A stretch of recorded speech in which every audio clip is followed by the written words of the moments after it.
Welcome to Leading Minds Revealed, the podcast that pulls back the curtain on how today's top leaders harness the power of mindfulness to conquer the fast-paced, ever-changing world of business. In each episode, we sit down with C-suite executives and leaders who share their strategies for navigating rapid change with skill and clarity. Join us as we uncover the transformative mindsets that drive extraordinary leadership. These insights aren't found in business books, and they'll revolutionize the way you lead. And now, here's your host, Michael Apollo. Hello and welcome to another episode of Leading Minds Revealed. In this episode, we'll explore how leaders can transform the way they approach service, power, and resilience. You'll hear stories that reveal why humility can be a strength, how mindfulness can shift even the most high-pressure environments, and why building bridges across differences is essential in today's polarized world. Today's guest is someone whose journey embodies the shift from grit to grace, from force to service. He is a longtime friend of mine, an amazing person, and he served as a member of parliament in the UK for over 2 decades. Known at one time as a fiery parliamentary figure, even labeled as a thug in the chamber. But over the years, his deep engagement with mindfulness, well-being, and service reshaped him into what colleagues would later call a mindful fellow. His stories about humility, service, cross-party cooperation, and the evolution of leadership in the face of adversity.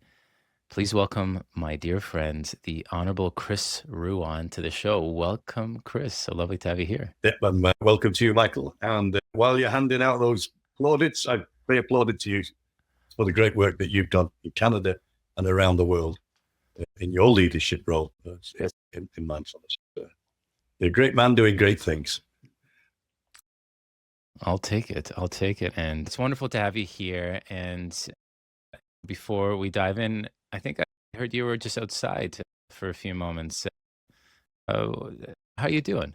Well, I'm doing fine. I'm making the most of this fine weather in Wales here now. It's perfect temperature for me, in the low 20s, not too hot, not too cold.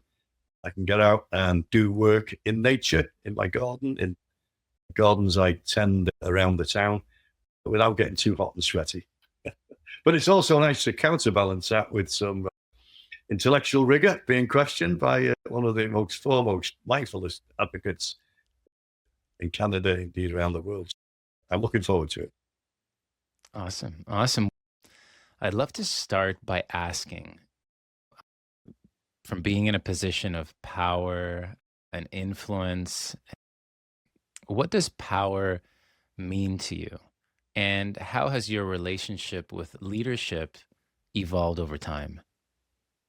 I think my interpretation of power is the ability to change things, and that's change things for good, change things for not so good or for worse. And I've been fortunate to be in a position, some would say a position of power, as a member of Parliament, the United Kingdom Parliament, and I have hope I have used, in fact, I know I've used that power for good in my own community and for the nation and the world. But I did vote for Iraq, and on reflection, I regret that. If I had my mindfulness practice then, I don't think I would have voted for it. So power for me is about the ability to do good or bad. And I think I might be a bit biased, but I think I've led a good life and tried to do good in the world. I think it'll leave it a better place than when I found it. And how about your relationship with leadership? How has that evolved over time? Yeah, but perhaps if I explain my background, I've from a poor neighbourhood.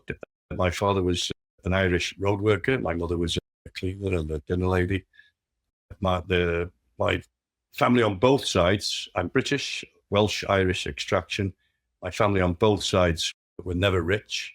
Both sides of my family, Welsh and Irish, were involved in politics. My Irish grandfather was involved for the struggle for independence in 1916. the sons were involved in politics. My father was the only one that wasn't involved in politics. And on my Welsh side as well, my uncle was a long-term councillor, and my cousins are also involved in politics. So from a poor neighbourhood, lots of political involvement, representing the place I grew up in. My attitude towards leadership, or authority, should I say, is a little bit problematic. We live in the I live in the United Kingdom, class-based society, and it doesn't go down well with me. My ancestors have suffered in the past, and that does sit with me. I've studied my genealogy. So I wouldn't say I was anti-authoritarian, but I have questions about it. I like to see authority and leadership exercised properly, with the main view on looking after the people who haven't got much.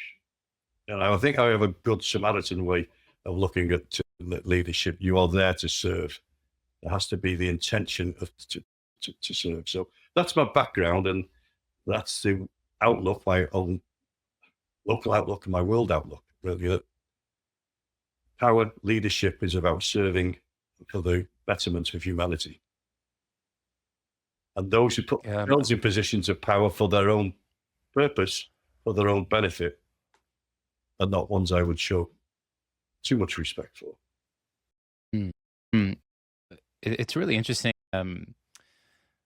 Daniel Goleman, he outlines, he's done such incredible work with advancing emotional intelligence and this concept of emotional intelligence, and he's studied leadership qualities, and he shared in one HBR article these sort of 7 traits of leaders, of effective leaders, and one of them he listed as authoritarian leader. So it's a leader that sort of comes in with more of a command and control type of approach. And then these other leadership attributes like democratic leader and empathetic leader. And it's really interesting to hear from you this, from a societal perspective, the damage or the impact that these different leadership styles can have, and how you can experience firsthand, when you experience firsthand what authoritarian leadership feels like, what that looks like, versus a leader as one who serves for the benefit of others and the greater good. Maybe you could compare and contrast. In some cases, Dan Goleman would say that authoritarian leadership is needed in certain instances, but it can lead a path of cultural destruction. And what are your thoughts on that? Yeah, I think my preferred style, if I could use my hands in, not hierarchical, but lower hierarchical, more of a democratic way of decision making. But I would agree with that assessment. I studied history in college, and some of the greatest leaders have stepped up in times of need where authoritarian leadership was necessary. And I'm thinking of Churchill there, from Labour. He was a Conservative Prime Minister who, up until the point he became Prime Minister during the war, I would have questioned his record. But as a leader during one of the greatest existential threats to humanity, he was what was right for the United Kingdom, and dare I say Europe and the world, that powerful, leading from the front without paying much attention to what was behind him at that point in time, was needed. But we live in democracies, and democracies need to be democratic. They need to listen to the will of the people. They need to be open-hearted, open-minded. That's my approach to leadership, to power. I'm a big believer now, over recent years, in citizens' juries, citizens' assemblies. One of my former colleagues, Graham Allen, is the head of Citizens' Assembly movement of the United Kingdom. I meet with him regularly and discuss this. And it's something that I've advocated as Commissioner of the UK Electoral Commission, that as an institution concerned with democracy, we should be listening carefully, not to just what politicians want from democracy, but from what ordinary people want. So yeah, definitely a lower hierarchical, inclusive approach to leadership. It seems like what I'm hearing is that this like authoritarian leadership style is usually in times of crisis, where and it may be effective or it may not, because if you have an individual that perhaps cannot skillfully lead in that time of crisis, that authoritarian style may fall flat. But if there are certain skills and abilities and to drive forward a specific agenda at speed, and Daniel Goleman, he in his research found that was the case too. If there is a specific time in the year or within an organization's so business operations where there's a crisis mode, sometimes that could be helpful. But it can lead to a negative impact. But then separately, though, when we're not under threat, that there's a more of a human focused type of leadership style. And I've been hearing that from a lot of guests, that other leaders that I've been having here on the podcast talk about how it's so much more of that listening stance. It's so much more of a stance of really understanding who are the people in your organizations. Here, I'm hearing from you. Who are your constituents? What are their needs? And how can we best support them? And from your perspective, what in times of threat is it what is the place of this human focused leadership, and or this more lower hierarchical, as you call it? How can that be helpful? Because now, right now, we're facing massive uncertainty, transformation, change. What are the pros and cons between the authoritarian and the lower hierarchical sort of supportive leadership's role during these times? I think it all comes down to ego and intention. And in a democracy, we have to have ego.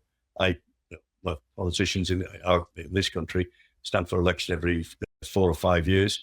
And if they said, oh, I've done this, but I don't want to tell you about it, you have got to project yourself, your values, the values of your party. So ego is needed. But it's the intention behind that ego. And I questioned Professor Mark Williams from Oxford University, who delivered the first lessons in the United Kingdom Parliament. He said, what is the role of ego? And he said, it's the intention behind it. If the intention is for your ego to do good, then it would be a good thing. If your intention is to promote yourself on the shoulders of other people, to scrabble to the top and gain what you want by whatever means, then it is not a good thing. But yeah, it's difficult. And some systems, I think it was Winston Churchill said that democracy is the worst form of government, except for all the others. We live, well, largely, certainly in the West, in the democratic world. And I think democracies work best when they listen best, when they are closer to the people. And we are fortunate in this country. As I say, I'm a commissioner on the UK Electoral Commission. We still have a political system where a person that was born in a housing project, social housing, council house, can still be elected without £1 million, $1 million behind it. And that's something I really do value. in our democracy. And it keeps you tethered to the people as well. If it keeps you, I try to be authentic. Because if you get too far too fast and you look down on people, certainly in the area that my country, Wales, and the town I come from, you wouldn't be viewed as a good person. To temper that ego, to have good intention, to believe in what you do, to look after the poorest in society, has been my political philosophy. My family upbringing. It's been my religious upbringing. Yeah, and it's interesting. You've gone through your own evolution as well. You were mentioning that you've really embraced, and I know have done some incredible work in advancing the research of mindfulness and the application of it in healthcare, education, and government, not only in the UK, but around the world. And you've shared a number of times in previous discussions, and I've heard that it's played a pivotal role in reshaping perhaps, or influencing how you approach your work. And I introduced this at the beginning of this episode, that you once had a reputation as a parliamentary thug. So what was behind that? Where were you then? And maybe let's just explore that for a little bit. And then how did that evolve? I have, again, from my own background, I have been diagnosed by an ADHD. The person who lives with ADHD, his father lives with ADHD, who has ADHD himself, who is impulsive. And 6 years ago, he said to me, "Chris, I think you've got it." My wife was sat next to me, and she said, "That's it. That's what he's got." I don't think I have, because there are many tick lists, but the final box is, has it impaired your life? I don't feel impaired. So I have this tendency, though. Some have described it as when I sat on the backbenches as an MP, it was like sitting next to a verbal hand grenade. I'd throw things out quickly. Other people said I had political Tourette's, but I could focus in on what a person was saying. And sometimes I'd know what they were going to say before they actually finished it, which would give me a microsecond to throw something out and make people laugh. And the sketch writers, those are the comedy writers, they sit up in the balconies and they take note of what's going on. They would give me a good rap. They would, and one of them, a right-wing sketch writer, described me as a knuckle-dragging torturer's assistant, and that was Quentin Letts from the Daily Mail. So I think that was in 2010 when we were in opposition. I was the PPS to Ed Balls, who then was the Chancellor of the Shadow Chancellor, and I would sit behind him. He'd be at the dispatch box, I'd be behind him. I'd be looking out for people trying to trip him up and trip them up before they could trip my boss up. So that's when I was called a knuckle-dragging torturer's assistant. It was never personal, it was never nasty, and it even got me some bonhomie with the opposition if somebody was too pompous, and I debagged them. So that's where, and I've been like that all of my life, just one for a quick laugh. Sometimes a cheap laugh, hopefully sometimes an intelligent laugh. And I've never been overly personal about that. But I started practicing. I was probably about 3 or 4 years into my practice of mindfulness by that time, and I was on a journey, tempered myself. And I don't know, over the years, we didn't actually have the formal lessons in Parliament until 2013. So it was a private practice through YouTubes and podcasts or whatever it was, from Spirit Rock in California, that I practiced by myself.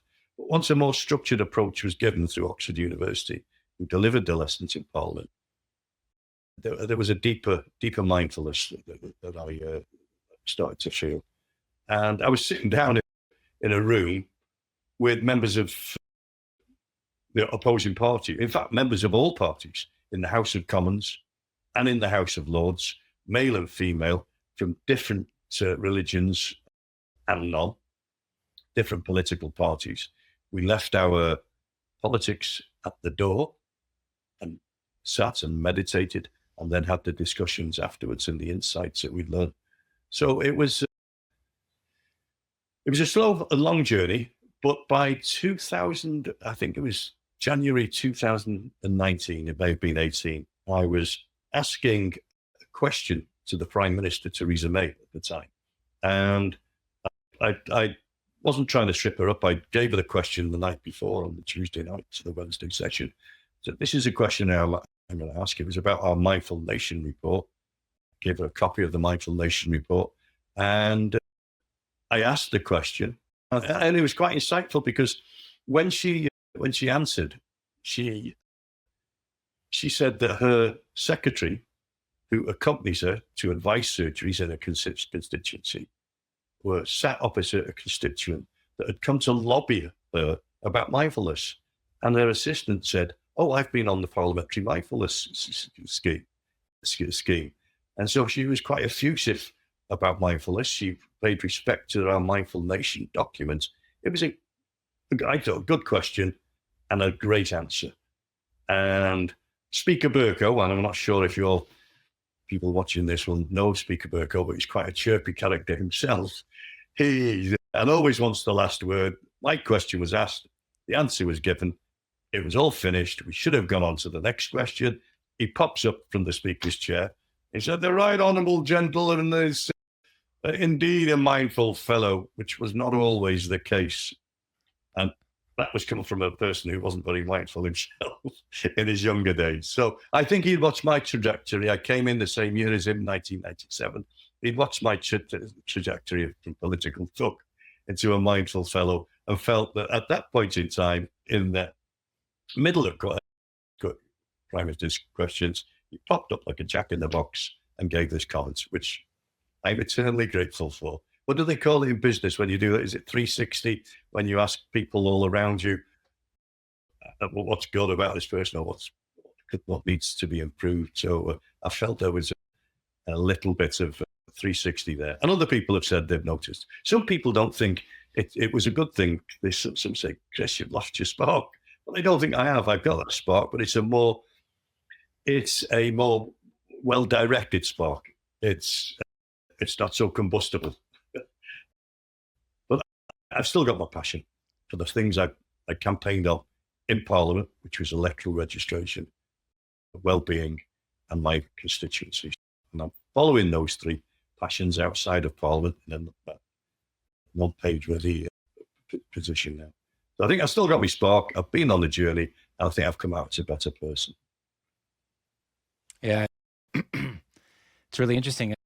I've had many people over the years speaking about how they're worried that they're going to change. That spark that they have is going to change, that they're going to become different if they engage in these types of practices and mindfulness or other meditation practices that are out there. And I should pose a caveat that not all meditation practices are the same, and that it's very important to be very clear around what you're doing when working with any type of mind training. It comes up often, am I going to become different? Am I going to lose this passion? Especially from many people from South America, I found that, we have this passion, we got this vitality here. And I love how you put it, where I still have my spark, but it's much more sort of focused as opposed to combustible. There's this, it's more directed, that spark. And it's really interesting because I find that without this practice, I can become much more dysregulated, driven by emotions, less focused. And thinking of it as a way to just really center oneself and to ground oneself in the moment, to become more consistent and stable, even in how I approach what's happening, and even more focused. I've noticed that for myself. And your story really shows the dichotomy of, okay, what can happen? What could be the tangible outcomes of engaging in these practices? But maybe you could speak about, what does that look like from a really practical way? This is sort of this journey that a leader can go through after they become introduced to a practice like this. And what other options are there to mindfulness that you've come across that can be as impactful? Yeah, I mentioned Speaker Berko had noticed the change in me, and my wife warned me about. She said, "You are one of the happiest people I know, Chris." When I started on my journey, she said, "You've had a problematic childhood.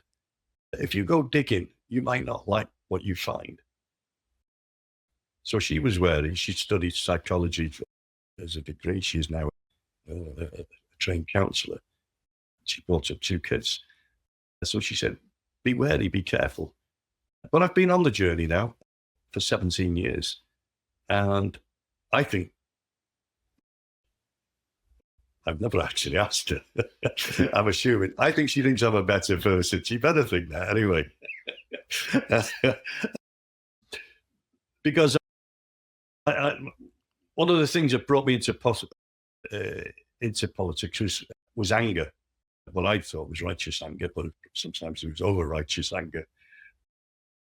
And I think, again, like ego, it needs to be tempered. It needs to be the servant and not the master. And I think I still feel like that at times. But I have contained that anger. And it is my servant. It doesn't lead me off in this direction or that direction. It takes me forward in line with my values. So I think it's helped me to temper my anger, my ego. It's helped me to be more balanced, more nuanced, and not so black and white thinking, shades of grey. It's given me skills. It's given me gifts of the mind that have benefited me tremendously over the years. And the course that we followed in Parliament was Professor Mark Williams's book, Peace in a Frantic World. So it taught you about the importance of the breath and the anchor, and to watch your thoughts, the privacy of that, but also practical skills, which have served me well over the years. The ability to respond instead of reacting. An immediate reaction could end up with you in prison. It can end up with you losing your spouse. It can end up with you losing your job.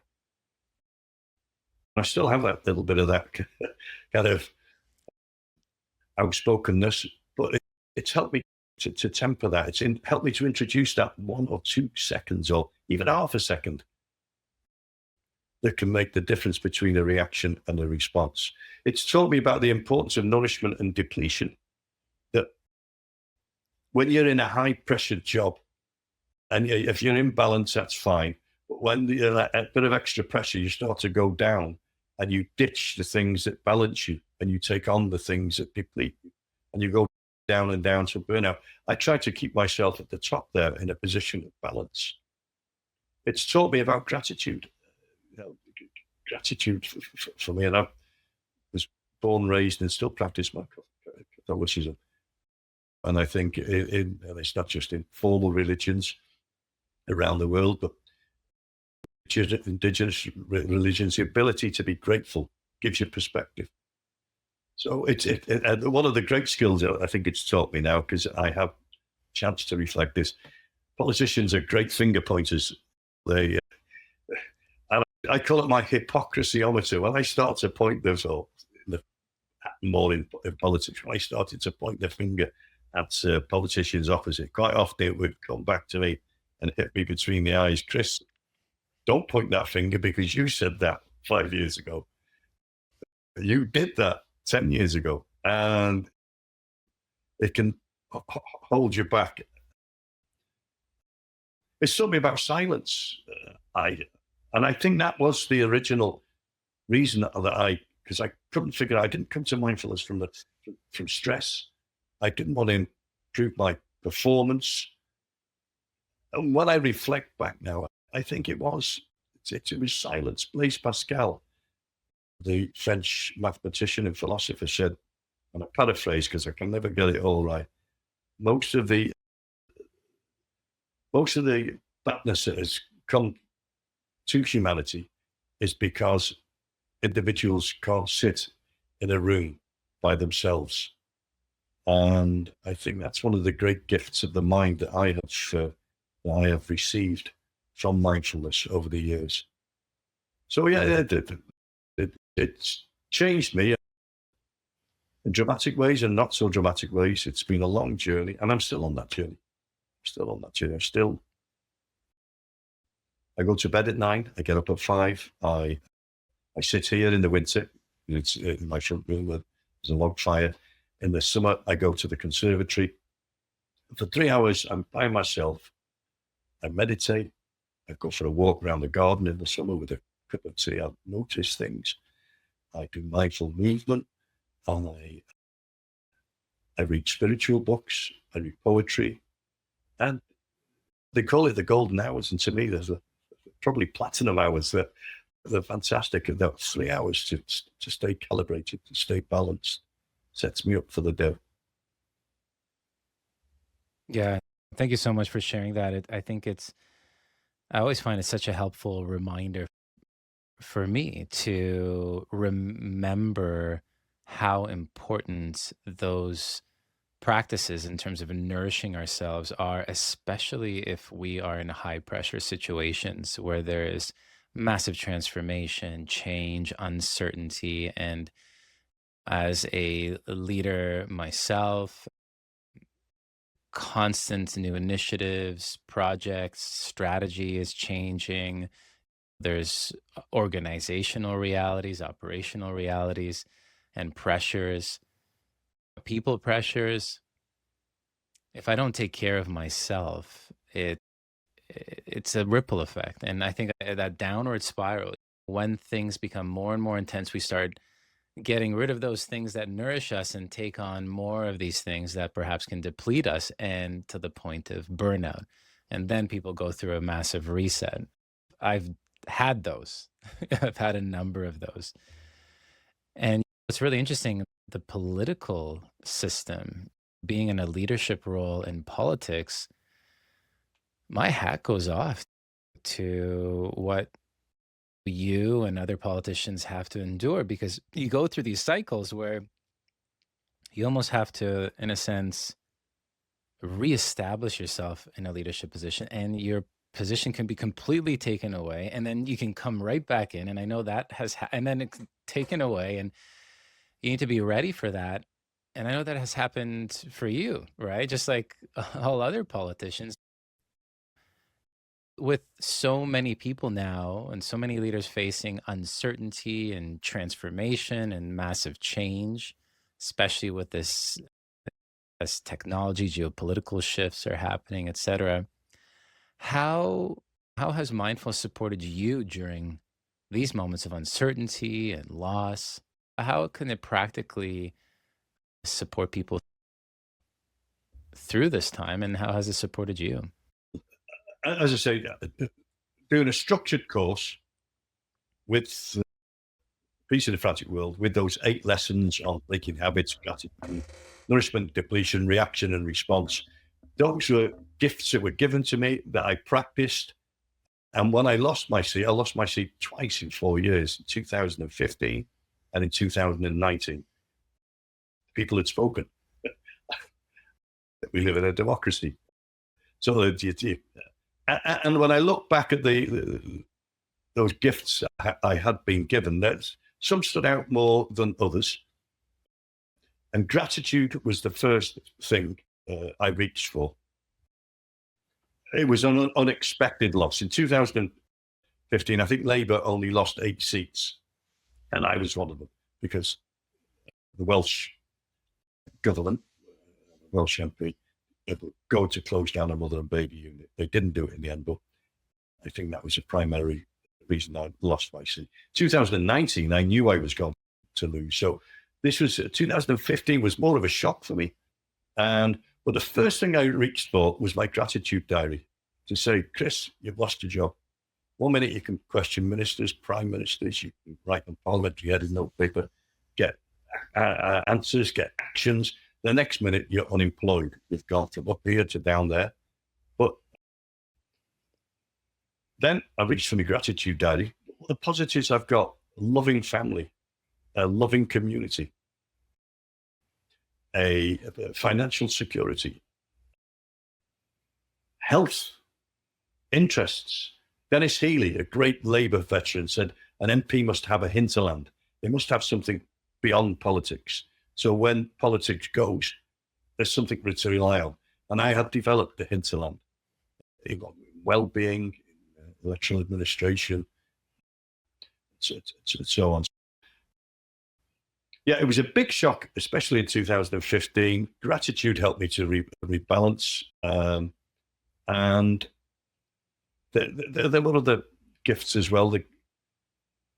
Being connected to myself, and I've been working on that for all of my life, because that relationship with yourself is foundational.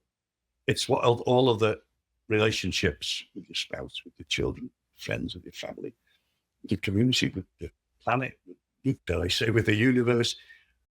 I was working on that. Mindfulness has helped me. I've had a spiritual practice all of my life. Mindfulness helped me to hone that and give me additional tools and skills, so that when it dropped off the cliff, I ended up bouncing back. In fact, John Kabat-Zinn gave me a word of advice in 2013. He said, at a conference in Bangor University's mindfulness department, he said, work on your parachute, Chris, before you need to open it. And after I lost in 2015, he sent me an email, lovely email, thanking me for what I'd done in Parliament. And he said, how are you getting on? I said, John, I've been working on my parachute. I pulled it, it opened, and it worked. Thanks for the advice. I think it's just so important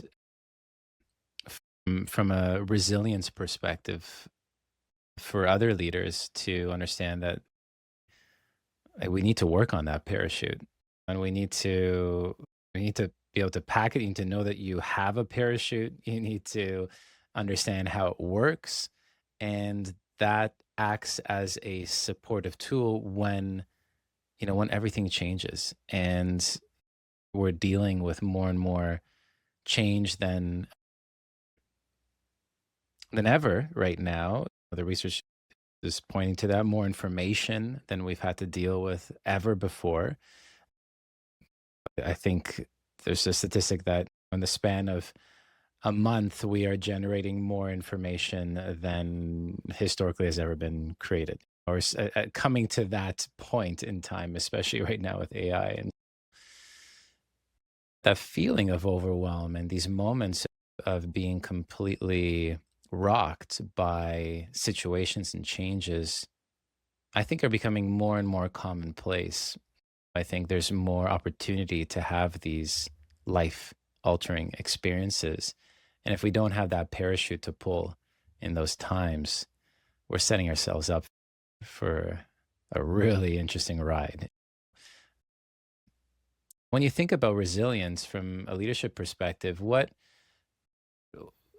have you learned that other leaders today might take to heart, might want to take to heart?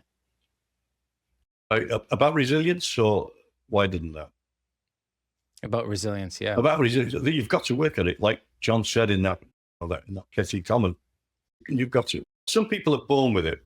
They don't give a damn what people think about them. They don't give a damn about morals or whatever. Perhaps narcissistic tendencies, and there's a lot of that about in politics around the world at the moment. But So if you want to be like that, all well and good. But if you have a look at the existential threats posed, and you've mentioned AI, there's climate change, there's massive public health, obesity that's happening. The shift of whole peoples or whole nations because of climate change, migration issues. These and the issues that they cause on the receiving nations. There's a speeded up world.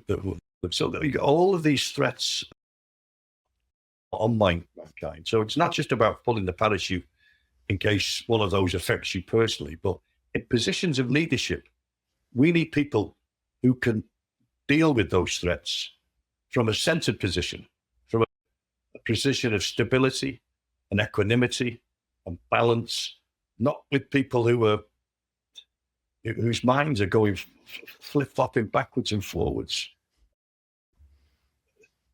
That's the way I think, anyway. Those people, those leaders, whether they be in business or politics or society, need to be operating from a position of equanimity and balance. And that it's not the only way forward, but mindfulness can help in that.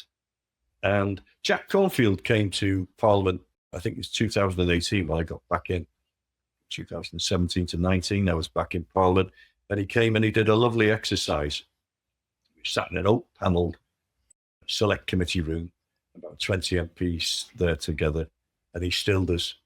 And he says, think of an issue that's really worrying you, either personal or professional, in your country or in the world. And then think about a person that you admire from the past or the present. Think about that. So we thought about that person. What advice would that person give to you? And lots of people, when we shared our thoughts afterwards, Martin Luther King, JFK, Gandhi, Nelson Mandela. And where are those heroes today? They seem ever more in the past. Those people that led their lives, and each one of those was flawed in their own way, but that the essence of them was from good, was sprouting from goodness. So I believe that mindfulness can help inculcate some of those assets, some of those outlooks that those great leaders had, but it takes time for you to communicate with yourself on that. And that's where the Blaise Pascal quote comes in. A time of silence, a time of reflection, a time of contemplation, a time to still yourself so that you don't react, you respond. Yeah. And so what gets in the way? You mentioned that finding that time of silence, the time of stillness, that ability to take that perspective and to reflect. What is it that is the barrier to entry from your experience for a number of leaders? Like, why?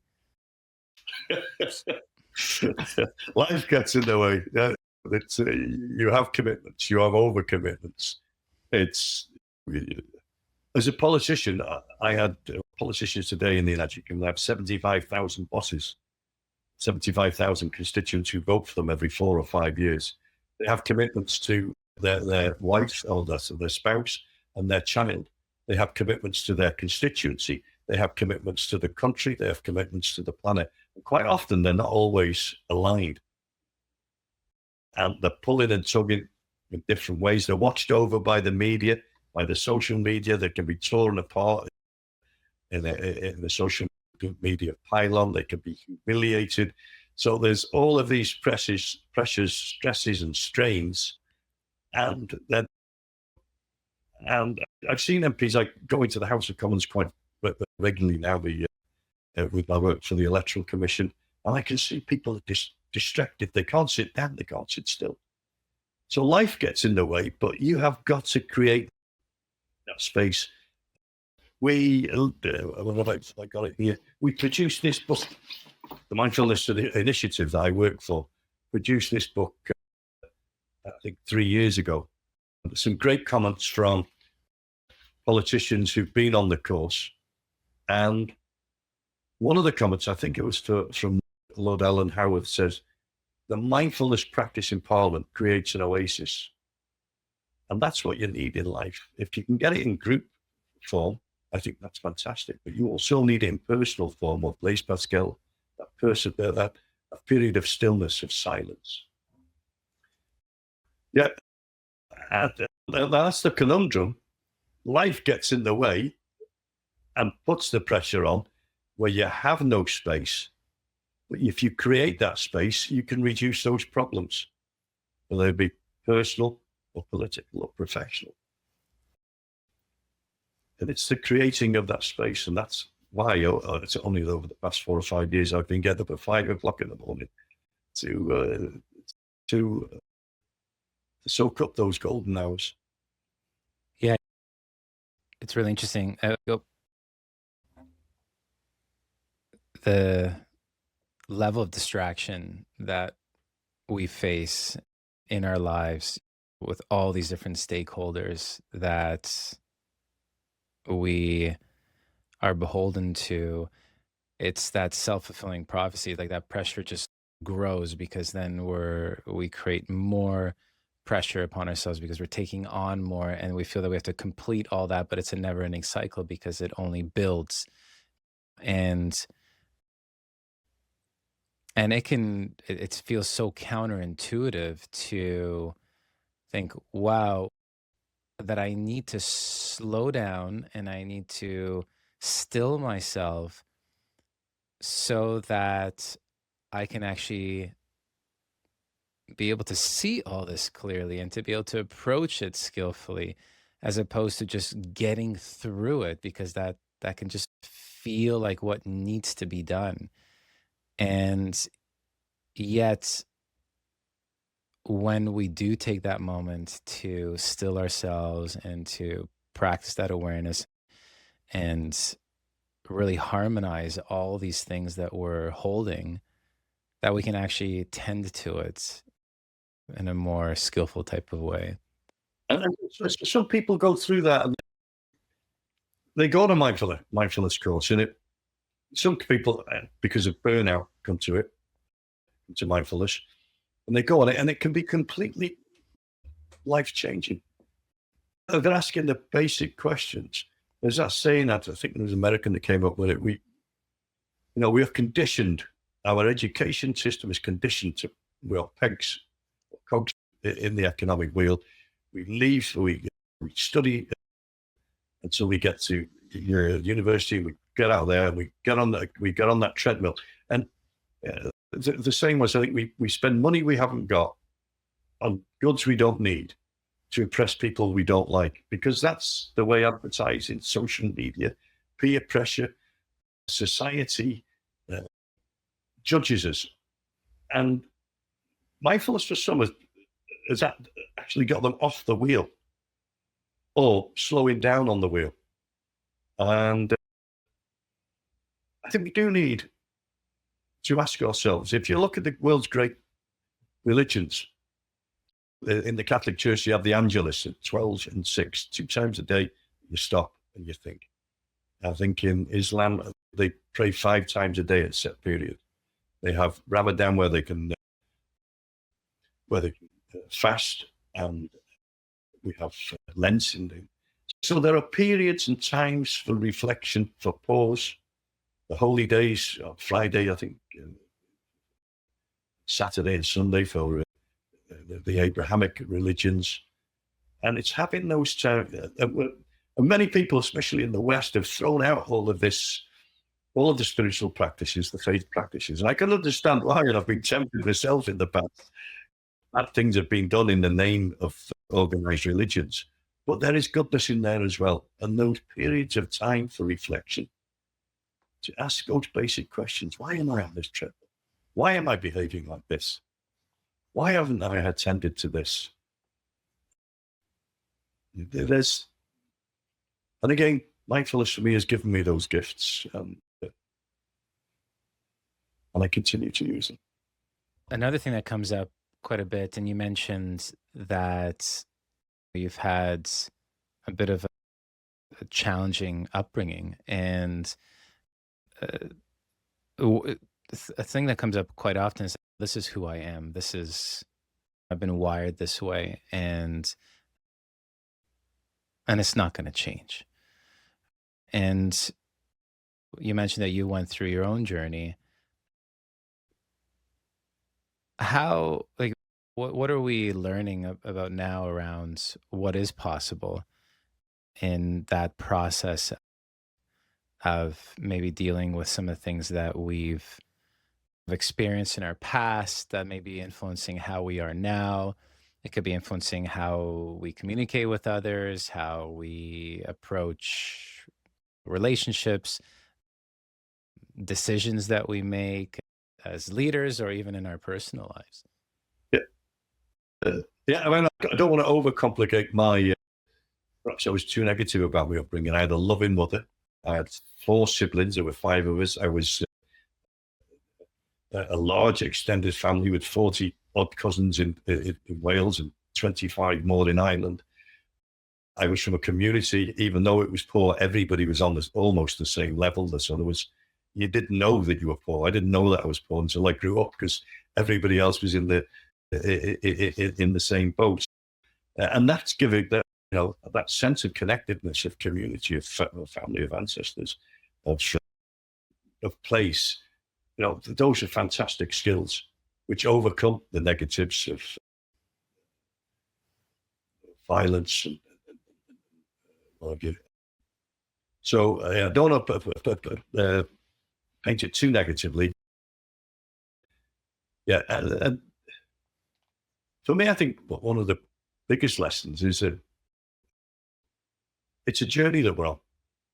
And even when you go to a mindfulness lesson, the 6 to 8 weeks, you're not going to go in there and be given the key to enlightenment. It's a journey, and it's a lifelong journey. And if you pay attention to yourself, if you have periods of reflection, of stillness, if you follow a way, a path, a light, whether it be through formal religion or through nature or through humanism, if you've got a guiding star, a North Star, which you can follow, that when you get your ups and your downs, you're thrown off course, you're this way and that way, at least you've got something to follow.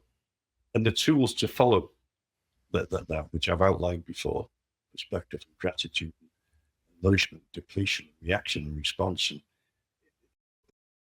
it's a long journey, but it's a fruitful one if you pay attention. Benjamin Franklin, my favorite American, probably my favorite person of all time, he had 13 values, and he developed this, I think, when he was 21. 13 virtues that he wanted to follow. And he drew a matrix, and he would practice them on a daily basis and on a weekly basis. And he practiced it all of his life till he died at the age of 78. And I think that's the scale of it. This is we are artists. We are creatives. Our life is an art form. We have as much power in our hands as a painter does in a brush with his brush strokes or her brush strokes, or a sculptor does when creating the statue. And we can improve our style. And mindfulness can give us those tools to improve our life as we go along, so that we're ready to meet our maker, or our clocks, or whatever you believe in. That you can look back and think, I'm not sure if it was Mary Oliver, one wild and hectic life, that you've lived it to the full. You've done your best. You've tried to do good in the world, and you've been on that journey. You can get to the end and say, it was a great journey, and be ready to face the next phase, whatever that may be. I think it's very inspiring. And something that I'm hearing too is that there's a deep value in continuous reflection and taking that time to really think about the deep questions and understand what's driving us. And you mentioned values and virtues and the role those have played in other leaders, but also in your own leadership. Humility and service are these central themes and seem to be these strong values that you hold as a leader. How do values in general, what role do they play in? Is that something that you actively think about, reflect on, similar to the story you just shared, that where there's like a matrix that's followed, or is this something that just naturally shows up? And how does this sort of influence,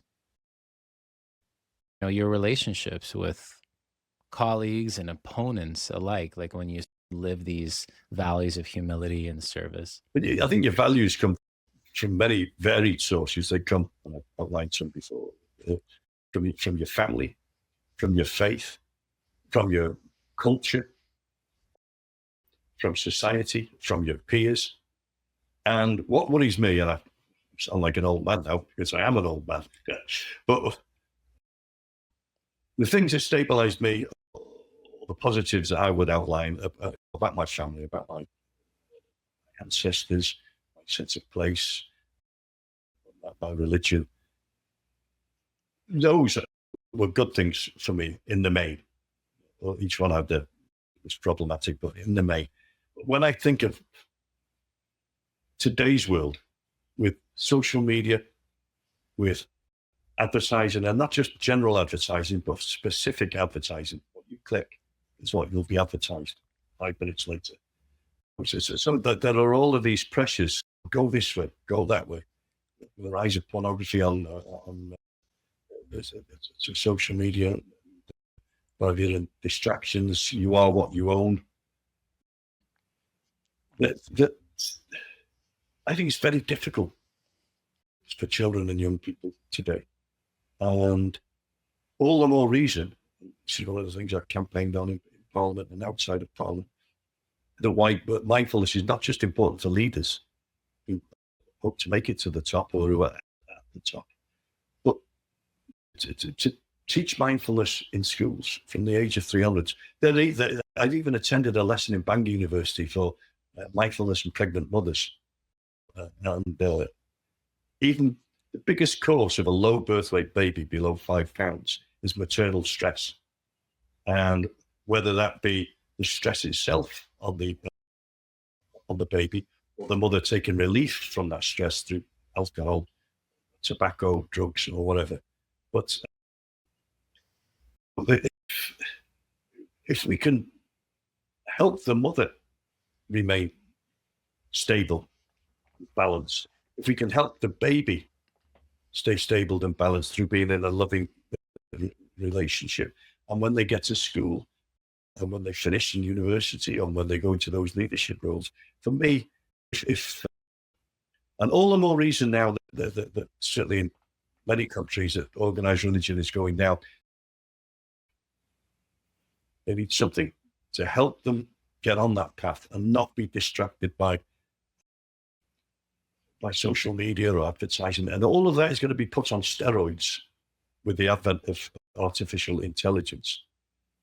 So that ability to gain that equanimity, that balance, that perspective is even more necessary today than it was in the past, I think, because of these distractors. I'm in Canada and you're in the UK, part of the Commonwealth here.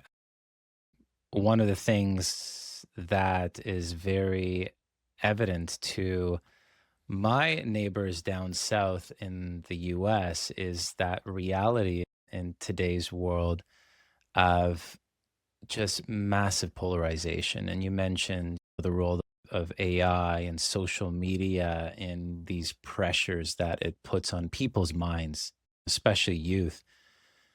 But I think in society at large, something that I've been viewing is there's just huge polarization from a social media standpoint in terms of the information that people are being fed and the fact of how siloed it's getting. I think the research is showing that, right? If I click in this way, then I just, boom, go down a massive rabbit hole that further polarizes me in this point of view.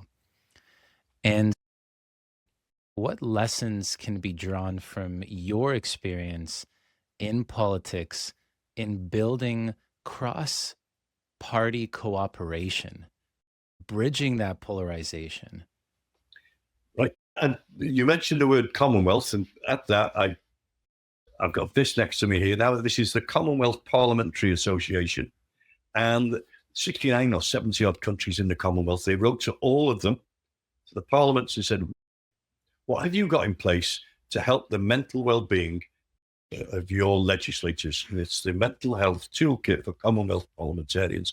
38 countries got back saying, oh, we do this for our politicians. 2 countries got back and said, we have introduced mindfulness in our parliaments. And those countries were the UK and Canada.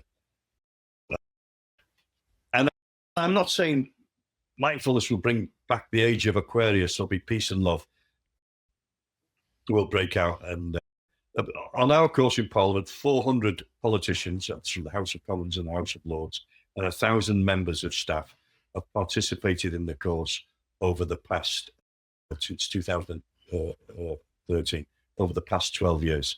And bearing in mind, we've had hundreds of politicians leave at various points. So it sounds a lot, but over time, but there is a substantial number of people who have been on the course and are still there, members of staff too. And I think, again, the other document I mentioned here, the Mindfulness Initiative document, capturing those viewpoints. People of all political parties have said mindfulness has had a beneficial impact on them. People I would have, when I entered politics as an angry youngish man, when I was 38, all those years ago, I would have viewed as my class enemies. Over the years, I've come to see those as people, as ordinary human beings who've had their own trajectory, have had their own history. But in essence, most politicians come into politics because they want to improve the world. They want to improve their locality and they want to improve the world. And I think you have to give people respect for that. And again, the ability to sit down in a room in silence with people from different political persuasions, different religions, is a gift in itself. Leaving your political baggage at the door and appreciation and sharing your vulnerabilities, showing your vulnerabilities to talk about child neglect or violence or alcoholism in front of your political enemies shows great vulnerability. And it's hard to meditate, as we did on a Tuesday night at 5:30 together, cross-party, and then go into the House of Commons chamber for Prime Minister's question time, the bear pit, on a Wednesday morning, and be nasty to that person that you've been meditating with. I mentioned before, it teaches you about the shades of grey, the nuances. That certainty that I had in youth has been fractured, and rightly fractured as well. It's made me a better person to appreciate the nuances of life, of politics. And I was at a former members do in the Speaker's apartments 3 weeks ago. Most of the members in there were from my political party, from Labour. There were a smattering of Conservatives. And one of them was Tim Lawton, who was the co-chair of our Mindfulness All-Party Parliamentary Group. Labour co-chair, Conservative co-chair. And I saw him there, and I just couldn't help but go up to him and hug him. And he gave me a hug as well. And it was a tick-neck hand hug as well. 6 seconds. Not one of those with you. So, yeah, I was proud. So he finished last year. I finished 5.5 years ago. And we were able to see each other in party political events, open to all. The first thing we wanted to do is give each other a hug. But at one time, he would have been my sworn enemy. I think that sends such an important message of, again, coming back to humility and really bringing in an open and compassionate mindset to people in general. It's when you look at this, the polarization that's out there, and how you look at, there's gender polarization, there is political polarization, there's polarization across the board. But when we take the time to see the viewpoints, to see people that they're just like us, they want to be happy, they deal with challenges and stressors just like us, family issues, work issues, that when we can see that humanity in others, that it's so it that starts opening the doors towards finding some way to be able to coexist. And when we do that, we can approach things with greater insight. Doesn't mean that we still don't butt heads. It doesn't mean that we don't come into heated debate and do what we have to do to advance this agenda of making a better world for everyone. But I think it starts from that place of humility, like you said, and listening, deep listening and deep understanding.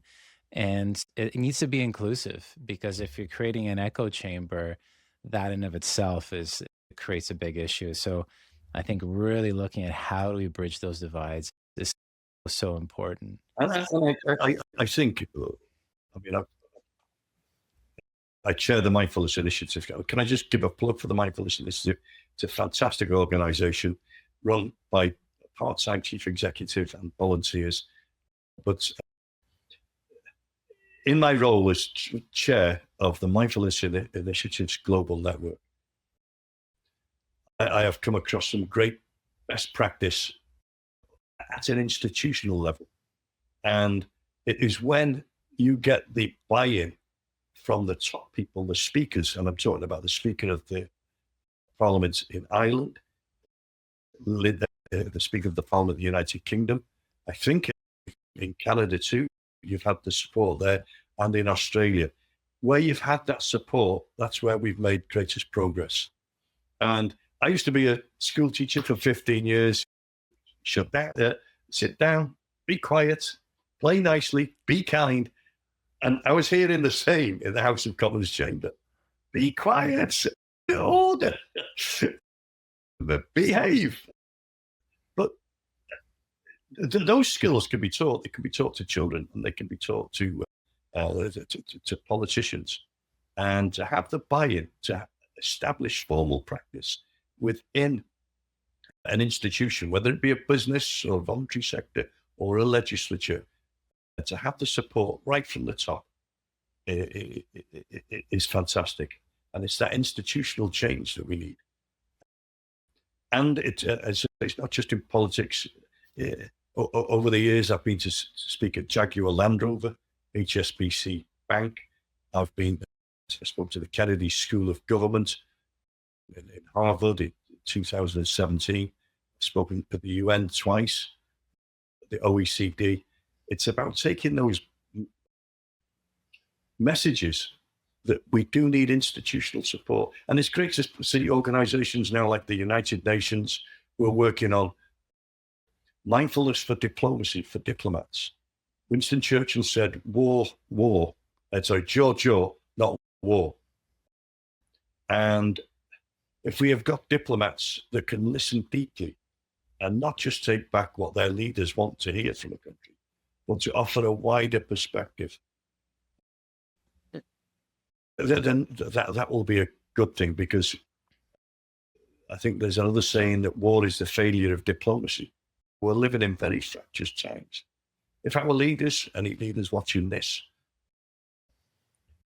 podcast here today, if they're playing their bit as a leader in business or politics or the voluntary sector, if they're playing a mindful leadership role in there, then the world is going to be a better place. But there needs to be more people doing that, more people equipped with the skills to negotiate a very difficult time in humankind, in human history.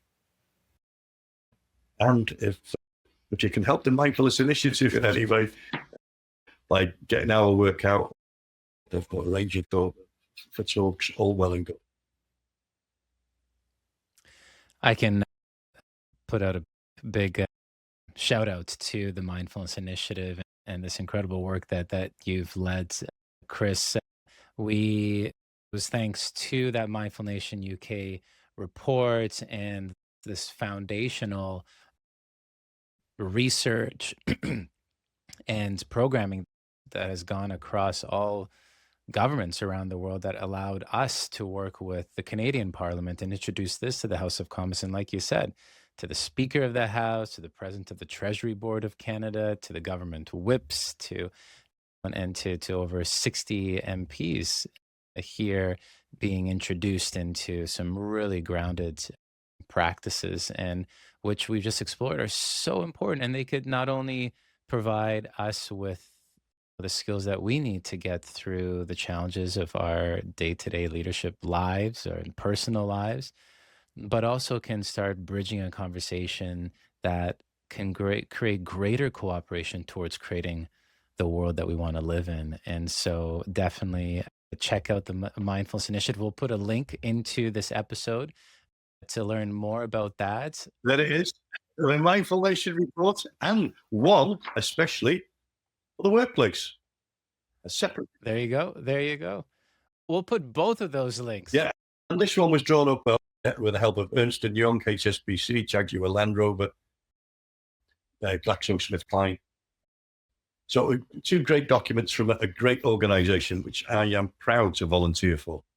Fantastic. And Chris, is there any other way that any of our listeners can get in touch with you? Is it LinkedIn or? Yes, I can just say one of the great pleasures of no longer being an MP when I lost in 2019 was not to be on social media. So I am not on the Twitter and I am not on the Facebook, but I am on LinkedIn. So if anybody does want to contact, if they want me to do a Zoom talk or whatever about any aspect of mindfulness, I'm prepared to do that. Yeah, I've got a busy next few months. I am at the Oxford conference next week. I am going out to a conference in Greece in October. I'm speaking to medical consultants, gastric consultants in October, and hopefully I might be going to the United Nations to a conference they're organising on diplomacy in December. And this for me is a perfect retirement, as well as volunteering digging gardens in the Catholic Church or the local park 500 yards away, or mentoring local groups. I do, which is the physical side of it. I also have blessed with being the chair of this Mindfulness Initiative Global Forum, which gives me great joy that I continue the work that I did in Parliament. And I think in some respects having more impact. Amazing. We will definitely provide a link as well to your LinkedIn. And Chris, I think this conversation has been just really insightful, from seeing how an individual, how a leader in the spotlight and societal spotlight can go from thug to mindful fellow. Really practical takeaways of what we can do to really support ourselves and to build that parachute and to tend to that parachute for those moments when we're going to need it. And then also how we can really approach from an inner mindset perspective, meaningful change in our lives that can impact our organizations and our society at large.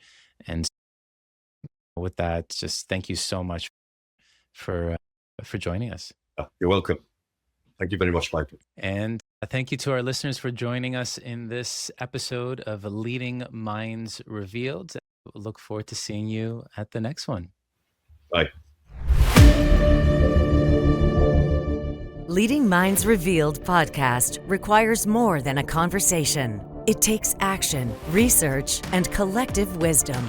If today's episode resonated with you, we'd love to hear your insights. Join the conversation and help us shape the future together. We'll be back with more stories, strategies, and real-world solutions that are making a difference for everyone. In the meantime, be sure to subscribe, rate, write a review, and share it with someone you think would benefit from it too. Thanks for listening, and see you on the next episode.